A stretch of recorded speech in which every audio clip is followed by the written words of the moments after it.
భారతదేశం మొత్తంలో చేనేత పైన ఆధారపడిన కుటుంబాలు 2019 లెక్కల ప్రకారం 31.5 లక్షల మంది. అదే 2009 సంవత్సరాలు 10 సంవత్సరాల క్రితం చూస్తే 44 లక్షల మంది.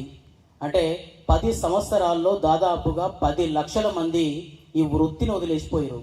ఎందుకంటే మీకు తెలుసు ఎలాంటి సమస్యలు వస్తున్నాయి, ఎందుకు వదిలేసిపోవాల్సి వస్తుంది. మరి ఇది ఇట్లాగే కొనసాగితే ఒక 10 సంవత్సరాల్లో 15 సంవత్సరాల్లో మన వృత్తి ఏమైపోవాలి, మన కళ ఏమైపోవాలి, ఈ కళ మీద ఉన్న కళాకారులు వృత్తి నైపుణ్యాలని ఎడిపోవాలి.